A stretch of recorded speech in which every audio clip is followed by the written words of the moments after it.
Je vous présente aujourd'hui l'extrait d'un direct qui répond à la question « Quelle est la différence entre l'arthrose et l'arthrite ?» et de connaître la réponse vous permettra peut-être de choisir un meilleur plan de traitement pour, par exemple, soulager la douleur. Alors j'espère que la formule vous plaira dans cet extrait de direct qui répond à la question « Quelle est la différence entre l'arthrite et l'arthrose ?» Et donc, les différences entre l'arthrite et l'arthrose, ça va vous aider, vous, à dépister à regarder, à avoir une certaine opinion sur votre problème et pouvoir mieux intervenir, pouvoir consulter aussi, comme je vous le disais. Alors, on va récapituler. L'arthrite, c'est un regroupement de maladies, une centaine, et c'est en général une maladie systémique qui touche les articulations, mais pas seulement les articulations. Je vous ai donné l'exemple de l'arthrite psoriasique qui est liée à un problème de peau. On ne peut pas entrer dans le détail de tous les types d'arthrite, mais vraiment, croyez-moi, si vous avez une forme d'arthrite, vous avez des articulations qui gonflent, consultez votre médecin parce qu'il y a peut-être d'autres tests pour d'autres systèmes dans votre corps et on doit être vraiment vigilant. C'est toujours mieux d'intervenir le plus tôt possible que d'attendre qu'il y ait des dommages qui soient faits. Lorsqu'on a des déformations en raison de l'enflure qui était présente trop longtemps, bien, c'est beaucoup plus difficile de régler le problème rétrospectivement quand le problème est installé depuis longtemps. L'arthrose, ce n'est pas un problème systémique, ça peut être un problème. Ça peut être lié à un problème génétique, mais c'est un problème qui est local et chaque cas d'arthrose, chaque articulation qui est touchée par l'arthrose, ça reste un problème relativement local, mais qui peut avoir des complications, comme je le disais à Sophie. On peut avoir une raideur à la hanche, développer une tendinite, changer notre façon de marcher, développer une boiterie, et là, les problèmes peuvent s'accumuler, mais ça reste un problème local. L'arthrite peut potentiellement toucher à toutes les articulations. Il y a ça aussi. Non seulement ça peut toucher à d'autres organes, par exemple, mais ça peut toucher à la totalité ou à plusieurs articulations plutôt. L'arthrite peut se manifester rapidement. Vous pouvez avoir une poussée inflammatoire et de les noter aussi, de pouvoir mieux comprendre ces poussées inflammatoires. Souvent, ça nous aide à mieux traiter nos patients plutôt que de plus se souvenir « Ah oui, c'était quand? C'est il y a 6 mois. » Parce que parfois, les poussées inflammatoires ne sont pas chaque semaine. Là, c'est très sporadique. Donc, on a souvent oublié c'était à gauche ou c'était à droite. Bon, j'ai plein de patients qui ne se souviennent plus si c'était à gauche ou à droite. C'est pas le dernier de leurs soucis, mais presque dès que l'enflure est partie et que les activités quotidiennes sont revenues à la normale ou la pratique sportive, on l'oublie. Donc, vous pouvez le noter aussi, ça peut nous aider, nous, les professionnels de la santé. Donc, l'arthrite peut se manifester rapidement. L'arthrose, c'est un processus dégénératif qui se manifeste donc beaucoup plus lentement. Ensuite, dans les différences, l'arthrite, c'est une maladie, c'est pas normal.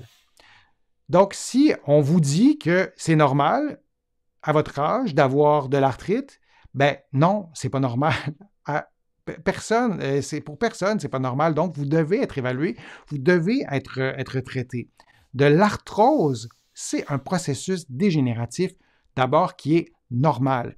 Si on passe une radiographie à 200 personnes qui sont âgées de plus de 75 ans, ben, à peu près tout le monde va avoir de l'arthrose et parfois des niveaux d'arthrose relativement avancés, mais tous et toutes n'auront pas nécessairement de la douleur ou des limitations fonctionnelles. Parmi les personnes qui auront des niveaux avancés d'arthrose, il y aura des personnes qui seront complètement symptomatiques, qui pourront fonctionner complètement normalement et ne le seront même, ne se douteront pas qu'elles ont de l'arthrose relativement avancée. Mais il y a aussi des cas d'arthrose qui sont problématiques, mais ça reste un processus relativement normal et parfois il est précoce ou parfois trop avancé. L'autre élément aussi qui distingue l'arthrite de l'arthrose, l'arthrite, en général, on va le dépister quand il y a de l'enflure, quand il y a de l'édème. À part l'arthrite à la colonne vertébrale où on ne voit pas bien l'édème parce que je vous ai montré l'articulation du dos, là, je vais vous le remontrer comme ça ici. Vous voyez ça ici, c'est l'articulation, c'est en profondeur. Alors, premièrement, l'articulation, elle est relativement petite. Alors, s'il y a de l'enflure qui se manifeste, ben, la quantité de liquide restera petite. Alors, rajouter les muscles, la peau, tout ça, on ne le voit pas. Si vous avez des déformations dans les doigts, on va tout de suite s'en rendre compte. Et dans un contexte d'arthrite, en général, c'est l'enflure qui nous fait comprendre qu'il y a un problème avec l'articulation. Et ensuite, la raideur va s'installer. Si vous m'injectez, moi, beaucoup de liquide dans mon genou, et j'ai pas d'arthrite, pas d'arthrose, mais mon genou ne bougera pas normalement, j'aurai une sensation de raideur. Alors, dans l'arthrite, souvent la raideur apparaît, la raideur est secondaire à l'édème qui s'installe, à l'enflure, tandis que l'arthrose, souvent c'est l'inverse. On a une raideur qui s'installe parce que les surfaces articulaires ont perdu leur intégrité et ça ne bougera pas normalement. On parlait tout à l'heure de craquement dans les genoux. Souvent, il n'y a pas d'enflure, mais les gens vont nous dire ouais, ça ne bouge pas normalement, ça fait un crack, c'est bizarre. Et cette perte d'intégrité articulaire va parfois entraîner de l'inflammation et là, on pourra avoir des crises inflammatoires. Ça, c'est du liquide qui s'installe dans votre articulation. Pour ce qui est du genou, quand il y en a beaucoup, c'est assez facile à voir. Pour ce qui est des articulations, des jointures, ce n'est pas toujours facile à voir. Si vous regardez en ce moment vos mains, et moi j'en ai parfois dans un pouce qui se manifeste vraiment parfois le matin, et je le sens dans mon pouce que c'est raide. Et la seule façon de voir s'il y a de l'enflure, c'est d'aller évaluer les plis de peau vis-à-vis les jointures. Donc, vous pourriez regarder en ce moment pour voir s'il y a une différence entre chaque côté. Et là, on va pouvoir identifier qu'il y a peut-être un peu d'édème à un doigt ou à un autre. C'est une façon de voir sur les articulations. C'est la même chose pour les chevilles aussi. On regarde les plis de peau parce que parfois, ce n'est pas si évident que ça.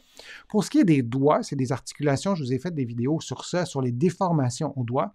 On peut avoir une déformation et on va avoir une articulation qui est plus grosse. Mais il n'y a pas nécessairement une poussée inflammatoire parce que l'articulation, elle est plus grosse. Et quand on lui touche, on ne sentira peut-être pas tant que ça de liquide, mais bien des os qui sont un peu plus gros, un peu déformés. Si on regarde de l'arthrose sur une colonne vertébrale, c'est une illustration, évidemment, mais on voit que l'intégrité articulaire, on a une vue plongeante sur les vertèbres que je vous ai montrées, on voit que l'intégrité articulaire, elle n'est plus là. Et c'est le même principe pour ce qui est des doigts et on peut avoir donc une déformation. La jointure est un peu plus grosse, mais ce n'est pas une poussée inflammatoire. Cette déformation-là, souvent, va rester présente et ne changera pas d'un jour à l'autre. Et cela dit, quand on a des déformations, on ne se résigne pas devant des déformations sans intervenir, sans consulter peut-être pour retrouver notre mobilité. Alors ça, c'est les principales différences entre l'arthrite et l'arthrose. J'espère que cette formule d'extrait de direct vous a plu. Si c'est le cas, je vous invite à cliquer j'aime, à partager la vidéo sur vos réseaux sociaux et à la commenter. Vous le savez, ça me donne plus de visibilité, ça m'aide à produire de nouveaux contenus. Vous allez trouver beaucoup d'informations sur mon site web, le www.denisfortier.ca. Vous pouvez vous abonner aussi gratuitement à l'infolettre. Il y a aussi beaucoup d'autres informations dans mes livres que vous pouvez trouver partout en librairie et sur le web au Canada. Mes livres sont aussi disponibles de l'autre côté de l'Atlantique. Je vais vous mettre le lien dans la description de la vidéo. Je suis Denis Fortier. Je vous remercie beaucoup. À bientôt.